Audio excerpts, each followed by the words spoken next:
Somewhere in San Diego right now, a man is staring at his kitchen table doing math that doesn't add up. He's not a struggling immigrant. He's not an unemployed drifter. He is a uniformed soldier of the United States military, a 6-year veteran who can operate weapon systems worth millions of dollars, who passed every physical and psychological test, the most powerful army on earth, who swore an oath to die for his country if asked. And tonight, he is trying to figure out whether his family eats dinner. Most people, when they picture a U.S. soldier going hungry, imagine a war zone. Trapped behind enemy lines. Supply lines cut off. The dramatic stuff of movies. Nobody imagines the hunger happening in a suburban apartment in California while the soldier is actively serving, actively drawing a paycheck, actively doing everything right.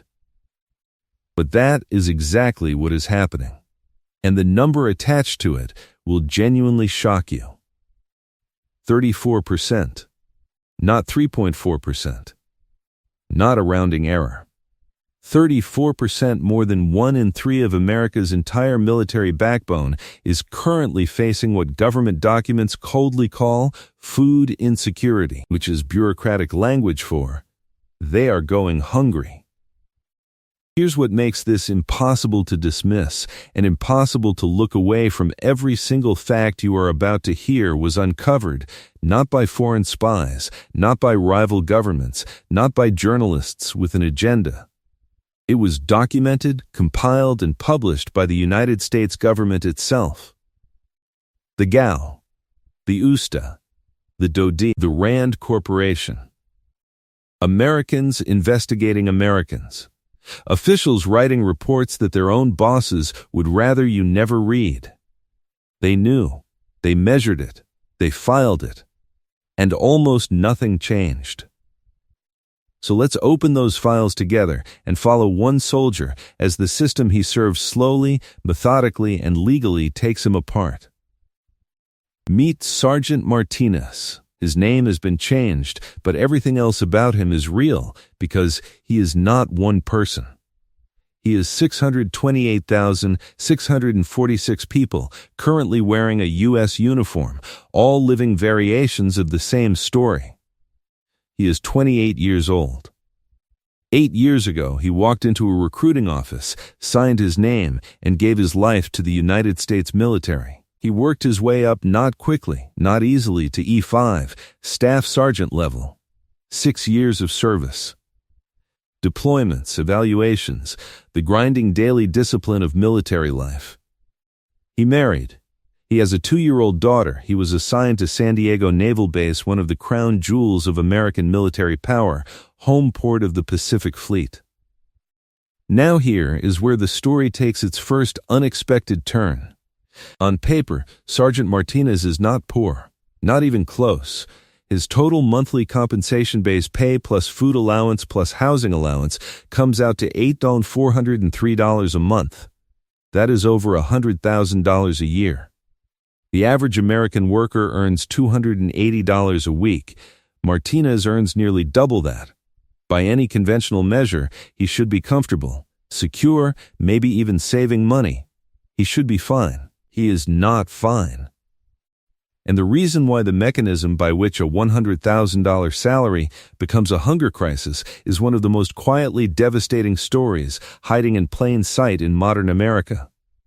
Because what happens next isn't dramatic. There is no single villain. No moment of betrayal.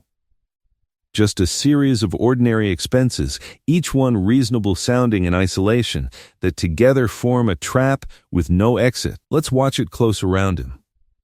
The first thing that hits Martinez before he's even opened his wallet is a bill he never sees coming.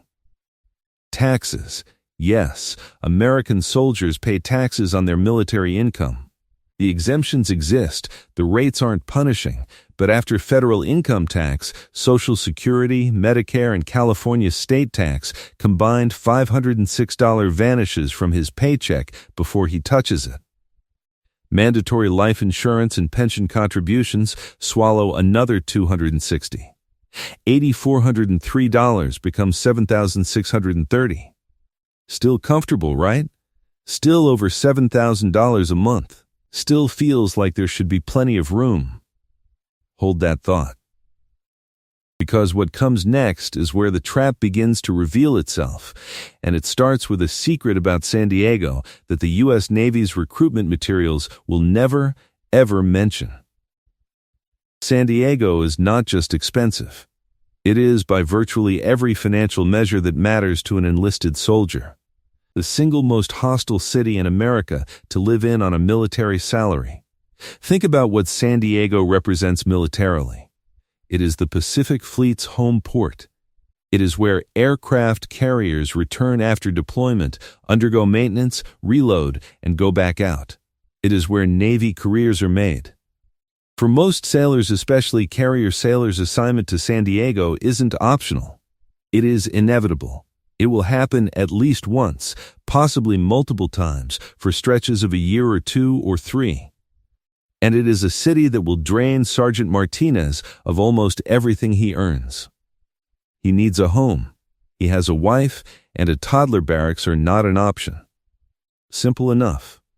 The military provides housing allowances precisely for this situation. Except, and this is the part that makes your jaw drop when you first hear it, the U.S. military cannot house its own soldiers.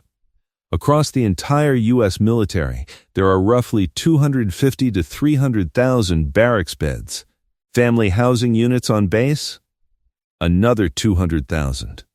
Grand total, approximately 500,000 spots for a force of 1.3 million active duty personnel. The military can accommodate at absolute maximum 1/3 of its own people. When a base fills up, which most do, the commander signs a certificate that says, in effect, not our problem. Martinez and his family receive a housing allowance, a handshake, and directions to the civilian rental market. So he rents. Nothing extravagant. A 2-bedroom apartment within 30 minutes of the base. A place where his daughter can have her own room. No gym. No pool. No amenities. $3,200 a month. And before you think, well, he gets a housing allowance for that. San Diego's allowance, the highest in the nation, is $3,975. So the allowance covers the rent, right? Technically, yes, but that is before utilities, before parking fees, before property management charges, garbage collection, and sewage fees, before any of the monthly costs that come attached to the apartment like barnacles on the hull of a ship. When all of it is added together, rent plus the full cost of keeping the lights on and the water running, Martinez is spending somewhere between $4,200 and $5,000 just to have a roof over his family's head. From $7,630 take home, he now has roughly $2,600 to $3,000 left. And the month has barely started. Now comes the part that surprises people who have never lived in America. A car in the United States is not a convenience. It is not a status symbol. It is not something you can choose to do without if you're watching your budget. It is oxygen. Only 7% of American workers the entire country commute by public transit. The rest drive. Military bases, built decades ago in whatever land was cheap and available, sit in areas with zero public transportation. No buses. No trains, no ride-sharing infrastructure. Without a car, Martinez cannot get to work. His wife cannot get anywhere. They are, effectively, stranded, so Martinez needs a car, and his wife needs a car. A new Toyota RAV4, not a luxury vehicle, the kind of reliable, ordinary car that millions of American families drive, starts at $31,000. California's taxes and fees push the actual purchase price closer to $34,000 before he's driven it off the lot. First-year insurance for a young military driver, even with military discounts, averages $2,140 annually. He doesn't have $34,000 in cash. Almost nobody does. So he takes a car loan. And right here, is where the story delivers a twist so cynical it almost sounds invented. According to the U.S. Consumer Financial Protection Bureau, active duty military personnel are charged higher interest rates on car loans than civilians. The people who signed up to potentially die for their country pay more to borrow money for a car than people who did not. The official justification? Soldiers are risky borrowers. They move too often. They're hard to contact. Their spouses can't find work easily. Every reason given is a consequence of the military system itself. The military creates the instability. Then the financial system uses that instability to charge more money. The soldier is penalized for the conditions his service created. 2 used cars, monthly payments and insurance, roughly $1,200. Gasoline in California, home to the highest fuel prices in the continental U.S., comes in at $5 to $6 a gallon, a figure that can spike past $9 in periods of market instability. 2 commuting adults, minimum driving, another $500 a month. Martinez's remaining $2,600 to $3,000 is now somewhere between $900 and $1,300. For 3 people, in one of the most expensive cities on earth. He still hasn't bought food. You may have grown up hearing that America is a land of cheap, abundant food. Dollar menus. Warehouse-sized stores where you can buy a week's worth of calories for $20.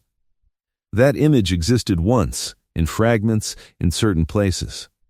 Today it is a ghost story. Since March 2020, average U.S. grocery prices have risen over 30%. But averages lie. Ground beef is up 77%. Eggs are up 80%. A basic loaf of bread has risen 57%. And in California, where animal welfare laws require that all chickens be cage-free, where energy costs are triple the national average, where every link in the supply chain is more expensive than anywhere else in the country, these numbers are higher still. Ground beef near the San Diego base, $6 to $7 per pound. A carton of eggs around $4. A branded loaf of bread, $5 per pound. A single head of cabbage, $2.50 to $4. Cherry tomatoes, $4 to $5 a pound.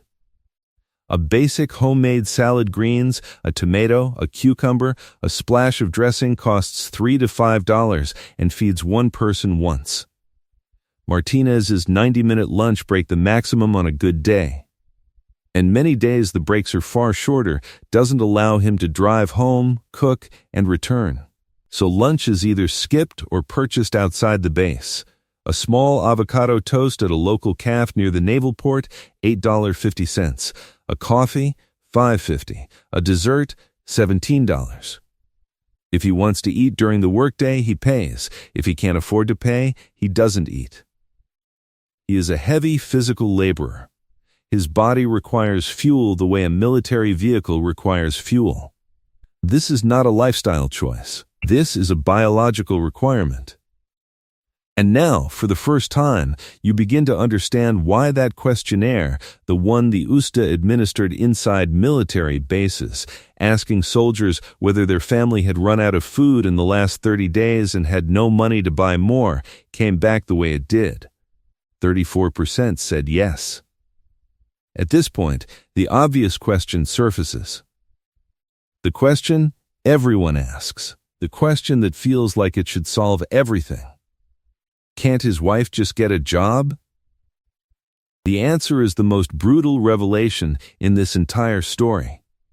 Because the answer is, the system was designed to make that nearly impossible.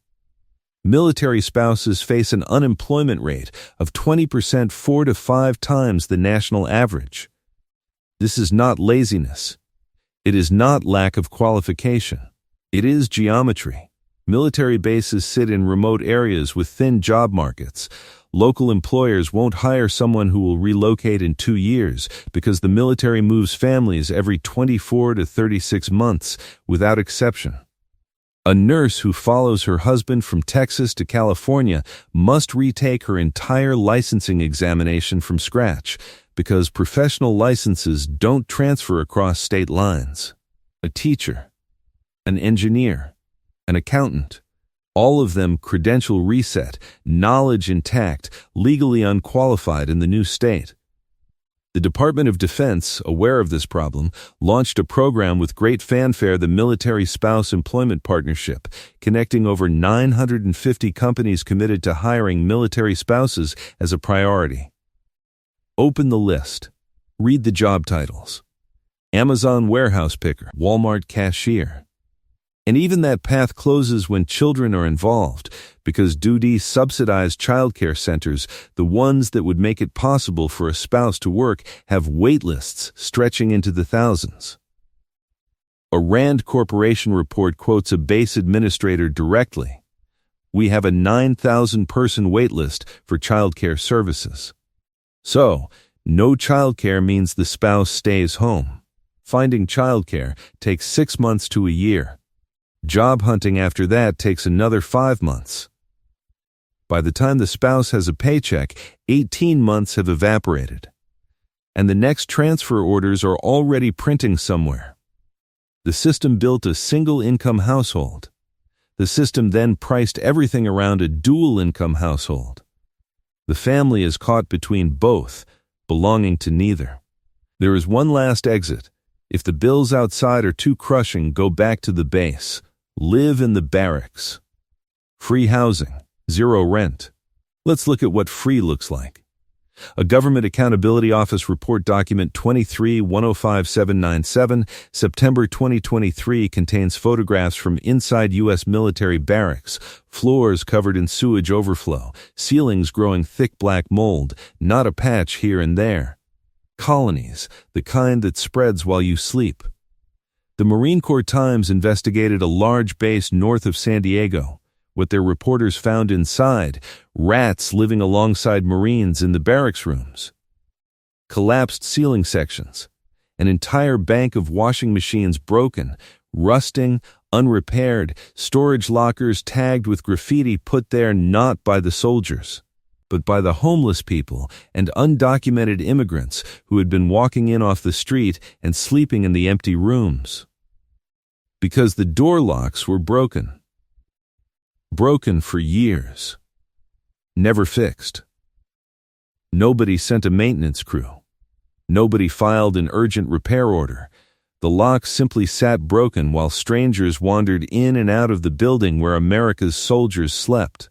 When soldiers cold in winter, sleeping in buildings with no functioning heat, bought small space heaters to survive the nights, the military issued a ban. The Navy's 2024 Operations Manual, space heaters prohibited in all barracks rooms. The Army, same rule. You may freeze, you may not solve it yourself. At Fort Bliss, barracks conditions became so dangerous that 100 soldiers were relocated overnight, the buildings officially condemned as uninhabitable. Across the Army, 2,100 buildings flagged for serious mold. A task and purpose investigation found 17,000 Marines currently living in severely substandard conditions: black mold, cockroaches, bed bugs, rat infestations, toxic water, sewage backflow. ABC News reported on military families developing respiratory disease, eye infections, and skin ulcers from long-term mold exposure, and housing the military was legally responsible for maintaining. One soldier posted online, with the flat, exhausted tone of someone who has long since stopped expecting anything different. If you clean the mold off your bathroom wall this week, it grows back exactly the same next week. He had stopped cleaning it. That is what free looks like. So here is where we land. The United States spends more on its military than the next 10 countries combined. Its soldiers operate weapon systems of staggering sophistication. They are trained to endure conditions that would break ordinary human beings, to function under fire, to make decisions in darkness with lives on the line. And 34% of them, the experienced backbone, the 6 to 10-year veterans, the ones who carry the institutional knowledge that cannot simply be replaced, cannot consistently feed their families. They are not being defeated by enemy action. They are not being broken by war. They are being ground down by a housing market that ate the affordable units and replaced them with luxury apartments, by an electricity grid that charges triple the national rate, by a car loan industry that specifically targets soldiers for higher interest, by a childcare system with 9,000-person wait lists, by a grocery market where ground beef costs what a steak used to. The grain of sand of an era, when it falls on a single person's head, becomes a mountain. Right now, 628,646 mountains are pressing down on the people America calls its finest. One last thing before you go. This is not only a military story. The numbers we ran tonight, the rent, the utilities, the interest rates, the grocery bills, are the same numbers tens of millions of American middle-class families are running at their kitchen tables right now. The military just makes it legible, because soldiers fill out government questionnaires, and questionnaires become official reports, and official reports become documents that, if you know where to look, anyone can read. The machine doesn't only eat soldiers, it eats everyone who can't afford to escape it. But tonight, remember Sergeant Martinez. Remember what he earns. Remember what's left after the machine takes its share. Remember what he's having for dinner. And the next time someone tells you America takes care of its troops, ask them to show you the math.